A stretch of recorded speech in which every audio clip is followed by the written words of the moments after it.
Yo, what's going on, everybody? And welcome back to another Chubbs Reviews. And today we're going to be reviewing Horizon Zero Dawn. Uh, Horizon Zero Dawn, the open world game made by Guerrilla Games, which I think we all remember. We played as a female protagonist, basically the redhead girl from Game of Thrones that fucked with Jon Snow, or she's her own girl, but it's voiced by Ashley Burke. The main character is Aloy, voiced by Ashley Burke, which she did the voice of Tiny Tina in Borderlands, or Chloe from Stranger Things. Not Stranger Things. That one. I can't think of it, but that strange game. Yeah.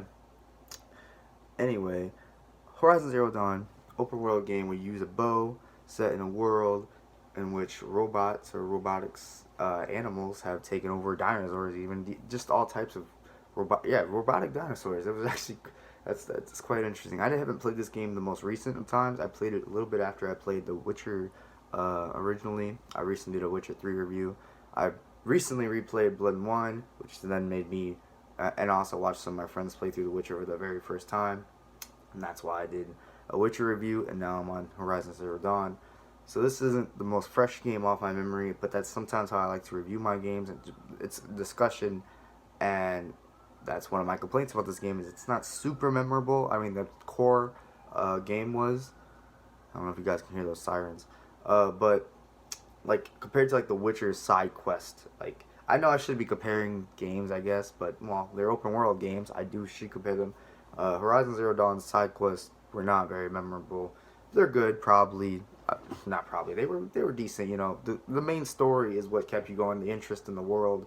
Um, it starts off. I remember like how it starts off and where you think it's going, and all of a sudden it's going a completely different direction. That's probably the only time it kind of really psychs you out like that. But still, I remember the upgrading trees are good. Use the bow, like I said, with different like sonic arrows that blow off parts of the robots, dinosaurs, or flame arrows that set fire over time. Um, I remember the facial animations and character models weren't the best looking sometimes during dialogues, and there's a lot of dialogue in this game. But the overall world is actually one of the most beautiful games I've actually played. It's up there with Death Stranding and Uncharted 4 for me. But I remember just looking off and seeing the world, just cities on mountains. It was just really cool. It was the best world where I've been able to look out and be like, wow, and just see flying dinosaur robots way off in the distance, huge, and to go fight it or to go see it. It was really cool moments like that. There's a lot of walking in the game. I remember that. I mean, that's like that in every open world game, but the fast travel in this game was the best. You could ride around on some of the robots, dinosaurs. Like I guess they were like more like horses. These ones were that you could ride. They were okay. There's a bunch of different variety of robots. There's a lot of different side stuff you can do. You can climb the long neck ones and be on top of those. That was some of the coolest shit ever. A lot of lore in the game is, essentially you're trying to figure out why the world got the way it is as Aloy, and Aloy's got a great personality. She's a very memorable character. Silence, the hologram you see a lot during the adventure, was very memorable. The DLC, the Frozen Wild DLC, was really good. Um, Overall, this game, that's a lot of positives, but there was something about this game that was kind of average. It did everything, but nothing like perfect. Like it had detective shit, and sensing shit. It had stealth. It had climbing. It had its action. It had its dialogue. Well, not choices as much, but it had its own thing.